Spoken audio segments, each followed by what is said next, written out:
5 number, শেষ দশকে আমাদের আমল হলো লাইলাতুল কদর তালাশ করা। কি তালাশ করা? লাইলাতুল কদর তালাশ করা।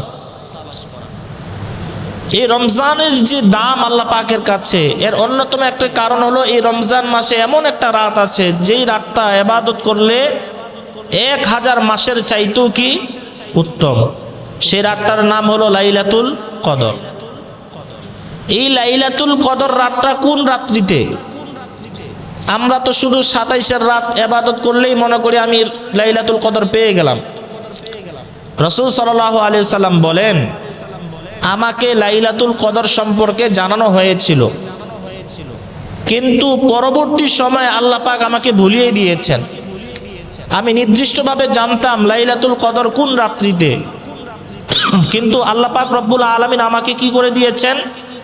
ভুলিয়ে দিয়েছেন। সুতরাং রাসূল বলেন, তোমরা লাইলাতুল কদরকে তালাশ করো রমজানের শেষ দশকে বেজর রাত্রিতে। কোন রাত্রিতে? রমজানের শেষ দশকে বেজর রাত্রি। সুতরাং রমজানের শেষ দশকে আমরা বেজর রাত্রি কয়টা পাবো? 5টা। 21, 23, 25, 27, 29। তার মানে নবীর ভাষ্য মতে এই 5টা রাত্রিতে যে কোনো রাত্রিতে কি হতে পারে?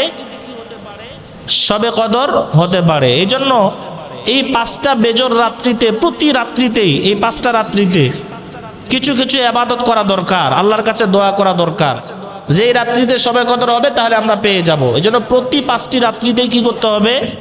ইবাদত করতে হবে। এখন আমরা 27 রাত্রিতে যে ইবাদত করি, এর কারণ কি? বিভিন্ন হাদিসের বর্ণনা মতে 27 রাত্রিতে কথাও আল্লাহ রসুল বলেছেন। এটা আমি সামনের সপ্তাহে ইনশাআল্লাহ বিস্তারিত আলোচনা করব। তবে যদি আমরা সঠিকভাবে লাইলাতুল কদর পেতে চাই, আমাদের এই 5টা রাত্রিতেই কি করতে হবে? ইবাদত করতে হবে।